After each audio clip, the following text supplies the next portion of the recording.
Pecado e autopunição. A sutil, mas ampla ação do subconsciente. O subconsciente abrange uma parte muito ampla da mente, e nele estão armazenadas todas as memórias acumuladas desde o momento do nosso nascimento, ou seja, a lembrança de tudo que vimos e ouvimos. Mas o subconsciente não é um simples depósito de memórias, ele controla as nossas funções fisiológicas.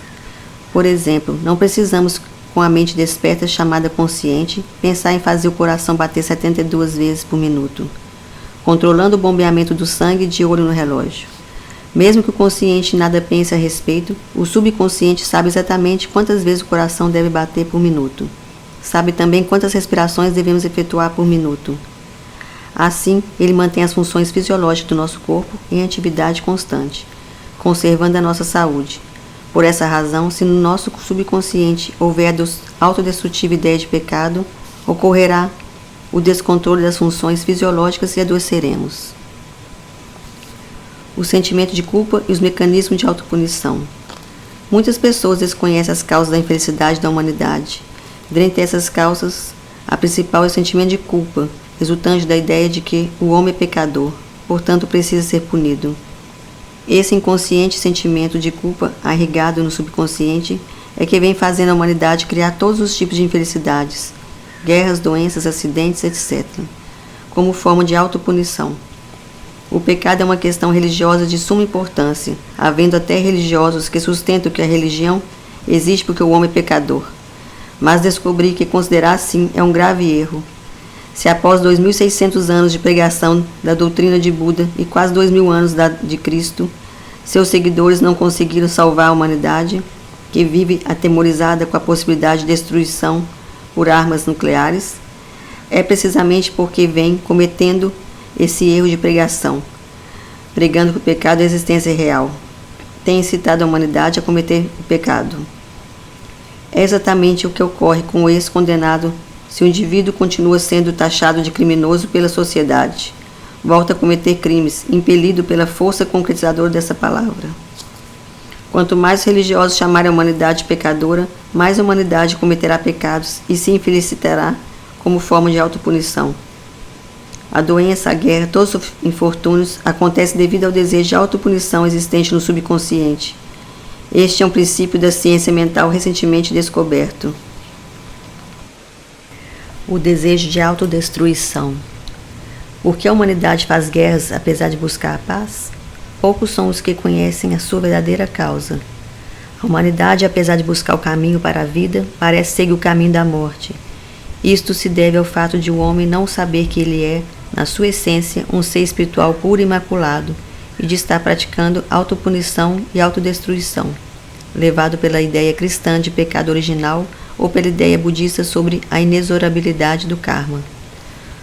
O interessante é que os psicopatologistas começaram a afirmar que as guerras, os conflitos, os desastres, as calamidades, as doenças, a pobreza e todas as formas de infelicidade são resultados da tendência masoquista de autodestruição do homem e que, enquanto não for eliminado esse desejo de autodestruição, a humanidade não poderá evitar sua caminhada para o mundo da morte, apesar de buscar o caminho que conduz à vida.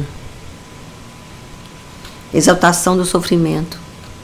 Nas camadas mais profundas do subconsciente encontra-se latente o desejo de imitar o sofrimento de Jesus Cristo, ou seja, o desejo de passar pelos mesmos sofrimentos suportados por Jesus Cristo. À primeira análise, isso parece um pensamento sublime, mas nesse tipo de fé, quanto mais fervorosa for a devoção da pessoa, mais infelicidades lhe advirão. Como a pessoa acredita que suportando os sofrimentos estará agradando a Deus, quanto mais fervorosa for a sua fé e quanto maior o desejo de agradar a Deus, mais o seu subconsciente girá no sentido de atrair doenças e infelicidades. Os estados psicológicos que criam doenças.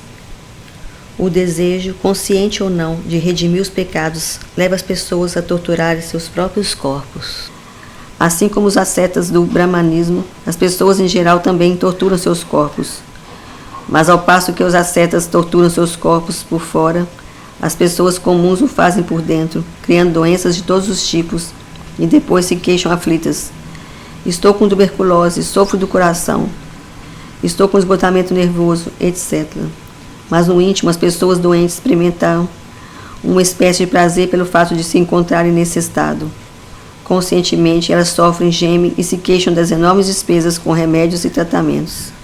Mas em seu subconsciente, elas sentem prazer em estar doentes, da mesma forma que os praticantes de ascese sentem prazer em submeter-se a jejuns prolongados ou banhos de água gelada. É realmente assombrosa a ação do subconsciente. Muitas vezes ela se manifesta de modo totalmente inesperado, provocando os mais variados tipos de doença. Os males não são castigos de Deus, são efeitos da lei mental. Tudo acontece segundo a lei mental da atração dos semelhantes. A mente tem a propriedade de concretizar fatos condizentes com o que se pensou. Por isso, quando alguém tem maus pensamentos, não é Deus que o castiga, mas a própria mente dele que, obedecendo à lei mental, atrai e concretiza em seu corpo ou em sua vida algo que simboliza esses maus pensamentos. Como a Seitonoi afirma que Deus jamais castiga, há pessoas que, após terem benefícios, passam a agir de forma egoísta e ingrata, sem o menor escrúpulo. Mas pessoas desse tipo acabam atraindo em torno de si somente indivíduos da mesma espécie, ou seja, egoístas e interesseiros. Pessoas ingratas atraem não somente pessoas ingratas, como também fatos ingratos. Que são fatos ingratos? São maus resultados que traem a expectativa daquele que se esforça almejando bons resultados. Muito obrigada.